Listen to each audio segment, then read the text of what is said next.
Servus Männer, it's Red Pill Germany again. The beginning of January is here, January the 6th. This is the day when the big election is in Georgia. The showdown in the United States has come. This will determine, of course, how powerful a President Biden would actually be if he ever becomes president. But I will not really comment in detail now about what is going on in the US with the Electoral College and with the election in Georgia. We all know that this is going on. I want to comment a little more about what the German media is saying and what, in consequence, German normies or most Germans think.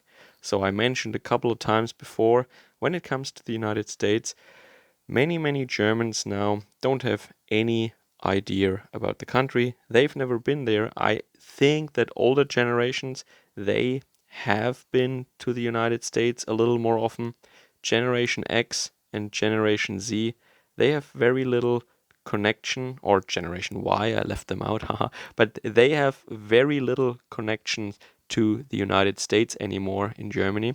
So the United States used to be a very popular destination for vacation, but also for student exchanges or for studying abroad. But since the era of George W. Bush, I witnessed that firsthand actually, this popularity sharply declined. And now with a President Trump, this is of course almost non-existent anymore. Nobody, well, unless they're really career focused and there is a good opportunity there, almost nobody goes to the US to study anymore. At least I don't hear about that anymore. When I was young, this was still very commonplace. And even the Obama presidency could not turn this general trend around, even though he was much more to their liking.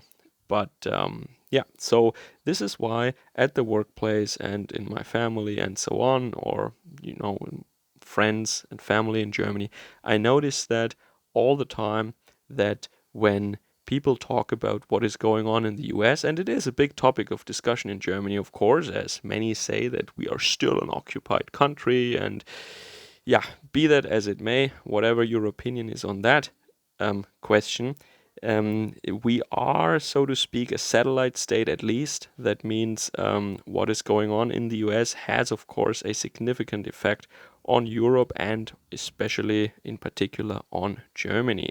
So these people, these normies, as I would call them in Germany, they basically repeat the headlines of newspaper articles from the day or the evening before, when they talk about what Trump has done this time, this crazy president and these crazy Republicans. So this is maybe the equivalent of what, when many people say or they talk about low information voters, right? In the US, there are many low information voters. That means they are not informed about the policies or the affairs and the things that are going on in the world of politics, but they rather vote with their gut feeling or what candidate they like better. So they're not really following day-to-day politics, and they couldn't answer the most simple questions. And I would say most Germans are like that in general when it comes to the United States, especially, and not just geographically or culturally, but specifically politically. So I have to say, a lot of these newspaper articles about the election and about the whole dispute about the whether or not it was correct or fair. Um, to be fair, the newspaper articles in Germany, they mention the most important points. Actually, they just disregard all the evidence and they paint the picture that Donald Trump has completely lost his mind. He's deranged, out of touch, and a maniac that we will not have to deal with anymore in the near future. So they make it 100% clear that Joe Biden will be president, and they make it 100% clear, even though they mention a couple of things, that the election was absolutely fair in their opinion, or yeah, well, they state it as a fact. But what they fail to bring across is the point, I would say, how split the United States really is. They mention that, like they say that many Republicans wouldn't regard Joe Biden as a legitimate president, and many Republicans think that the vote was stolen, or it wasn't fair, or something like that. But when I read these articles, it comes as a side note, or as a, not even as a whole paragraph, as a part of a sentence almost.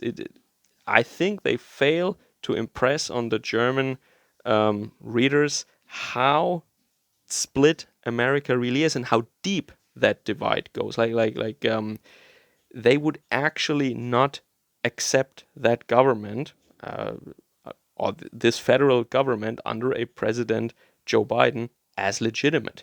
Many would probably resist. And I think when that happens, many Germans will be very surprised, because based on what they have been reading, they have not been given the impression that this split is actually so deep, and this divide is so wide, I would say. So just to let you know how the press, how the media is covering this thing in Germany, and I think it is not a stretch to say the same goes for the rest of Europe, more or less. I would be very surprised if that would be any different in Spain or France, maybe in the UK, because they're English speaking and they have closer ties to the US naturally. Maybe it's different there, but I would say on the continent at least, most people have no clue, and they will be really surprised. And maybe nothing happens. I don't know. I'm just saying, if something happens, they will not understand it, and the German media has some explaining to do then. All right. So that is just what I wanted to say about the media coverage in Germany so far. We will see how things evolve from this point on out, and yeah, I hope, of course, everything stays peaceful in the United States. But it is a very severe situation, and there is some historic precedent, of course, that elections were disputed, and legal action was taken, and so on. I mean, this is not the first time that this happens, but I think a lot of other conflicts are also, how should I say, superimposed to this one. They might interfere constructively, which means, in other terms, destructively, even though that's not physically correct, but I think you know what I'm trying to say. All right, so I want to thank all my supporters once again, and if you haven't checked out Odyssey yet, I would strongly suggest that you do that, or BitChute. They are great alternatives to YouTube, and you find my channel there too. Links are in the description down below with the rest. Check you guys again later. Servus, Kameraden.